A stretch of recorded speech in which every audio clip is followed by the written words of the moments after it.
Hello વિદ્યાર્થી મિત્રો, આજે આપણે ધોરણ 11માં વિષય આંકડાશાસ્ત્ર પ્રકરણ નંબર 4 પ્રસારમાન એમાં આપણે જોયું હતું કે વિસ્તારનો પોઈન્ટ છે પેલો એ. તો આજે વિદ્યાર્થી મિત્રો આપણે તેના દાખલા છે એ જોઈશું કે કેવા પ્રકારે છે વિસ્તાર આપેલો હોય, કેવી રીતે એને શોધવો પડે, તે બધી વસ્તુઓ છે અહીં આપણે જોઈશું. જો તમને એક એક્ઝામ્પલ આપેલું છે, એમાં રકમ આપેલી છે કે એક કારખાનાના કામદારોના માસિક વેતનની નીચેની માહિતી પરથી આપેલા કામદારોના માસિક વેતનનો વિસ્તાર અને વિસ્તરાંક શોધો. જો અહીંયા શું કીધું છે, એક કારખાનાના કામદારો છે ને માસિક વેતનની માહિતી છે એ આપેલી છે. હવે કામદારોના માસિક વેતનનો વિસ્તાર અને વિસ્તરાંક બંને છે આપણે શોધવાનું છે. તો સૌથી પહેલે જો અહીંયા તમને શું આપેલું છે, તો કે માસિક વેતન જે આપેલું છે 3500, 4000, 5000, 7500, 10,000 અને 12,000. ત્યાર પછી આપેલી છે કામદારોની સંખ્યા કે 3, 21, 30, 19, 6 અને 5. અહીં આપેલ આવૃત્તિ વિતરણ કેવું છે? અસતત છે. જો તમે અહીંયા સતત જોવા મળતું નથી, અસતત છે. અને ચલની કિંમત વેતન પરથી સ્પષ્ટ છે કે XH બરાબર 12,000, એટલે કે હાઈએસ્ટ કિંમત કેટલી છે એમાં જુઓ, માસિક વેતન હાઈએસ્ટ એટલે કે 12,000 અને XL એટલે કે લોઅર કિંમત એટલે કે 3500, સૌથી મોટી કિંમત અને સૌથી નાની કિંમત. તો 12,000 છે મોટી કિંમત છે અને 3500 જે સૌથી નાની કિંમત છે. તો હવે આપણે એનો વિસ્તાર શોધીએ. વિસ્તારનું સૂત્ર જે વિસ્તાર બરાબર XH માઇનસ XL કે 12,000 માઇનસ 3,500. તો કેટલા આવશે? વિસ્તાર બરાબર R બરાબર 8,500. તે લખવાનું માટે વિસ્તાર R બરાબર ₹8,500 જે તે આપણને મળશે. ત્યાર પછી આમ કામદારોના માસિક વેતનનો વિસ્તાર છે કેટલો મળ્યો આપણને? તો કે ₹8,500 મળ્યો. હવે ત્યાર પછી શું શોધવાનું? તો કે વિસ્તરાંક. તો વિસ્તરાંક છે એનું સૂત્ર શું છે? તો કે આરના છેદમાં XH પ્લસ XL. હવે જો R તો આપણને ઉપર મળી ગયો કેટલો? તો કે 8,500. તો XH પણ આપણા પાસે જે સૌથી મોટી કિંમત 12,000 અને XL એટલે કે નાની કિંમત એ પણ જે 3,500, એ બંનેનો શું થશે? સરવાળો થશે. તો 8,500 છેદમાં 12,000 પ્લસ 3,500.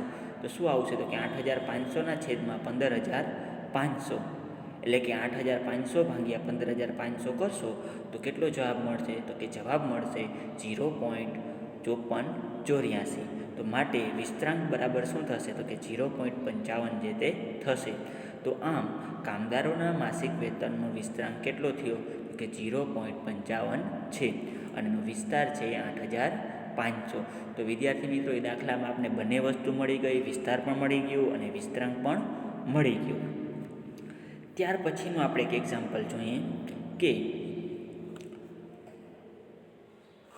કોઈ એક ફેક્ટરીમાં ઉત્પાદિત થતી વસ્તુઓને તેમના વજન મુજબ જુદા જુદા ખોખામાં મૂકવામાં આવે છે.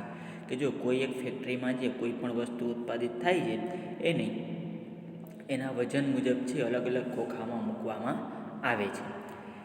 નીચે આપેલી માહિતી પરથી ખોખાના વજનનો વિસ્તાર અને સાપેક્ષ વિસ્તાર શોધો. જો અહીંયા આપણને શું કહે છે કે વિસ્તાર અને સાપેક્ષ વિસ્તાર. જો સાપેક્ષ વિસ્તાર કહીએ અથવા તો વિસ્તરાંક કહીએ, બંને વસ્તુ શું છે? એક જ છે. આપણે આગળના વિડીયોમાં જોઈ કે એનું બીજું નામ શું છે? તો કે વિસ્તરાંક અને બીજું નામ તો કે સાપેક્ષ વિસ્તાર.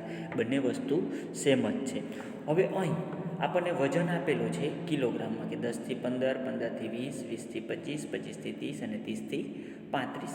અને ખોખાની સંખ્યા પણ આપેલી છે. કેટલી? તો કે 8, 15, 26, 47 ને 4. હવે અહીં આપેલ આવૃત્તિ વિતરણ કેવું છે? તો કે સતત છે. તમે જુઓ, વર્ગ આપેલા છે અને વર્ગ લંબાઈ જે સતત વધતી જાય છે એટલા માટે. આ આવૃત્તિ વિતરણની પ્રથમ વર્ગની અધસીમા અને અંતિમ વર્ગની ઉધસીમા અનુક્રમે માહિતીના સૌથી નાના અને સૌથી મોટા અવલોકનો દર્શાવે છે. કે જો એની અધસીમા છે એ અને એની ઉધસીમા છે તે માહિતીના સૌથી નાના અને સૌથી મોટા અવલોકનો છે તે દર્શાવે છે. અર્થાત એક્સ એચ એટલે કે 35. જો વર્ગ લંબાઈ સૌથી વધારે કઈ છે તો કે 35 અને એક્સએલ એટલે કે સૌથી નાની કિંમત કહીએ તો કે 10.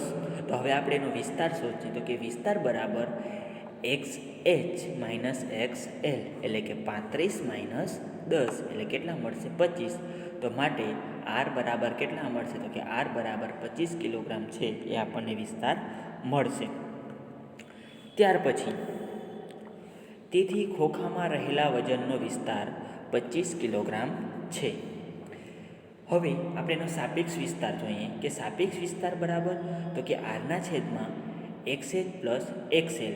તો આર કેટલો મળ્યો 25, તો 25ના છેદમાં એક્સએચ કેટલા હતા 35 અને એક્સએલ હતા 10. તો 35 પ્લસ 10 તો 25ના છેદમાં 45. 25 ભાગ્યા 45 કરશો તમારે જવાબ મળશે 0.5556 એટલે કે 0.56. આમ આપણે સાપેક્ષ વિસ્તાર મળશે. તો તેથી આપણે કહી શકીએ કે ખોખામાં રહેલ વજનનો વિસ્તરાંક છે એ 0.56 છે. તો વિદ્યાર્થી મિત્રો, આની સાથે આપણો આજનો ટોપિક છે એ પૂર્ણ થાય છે.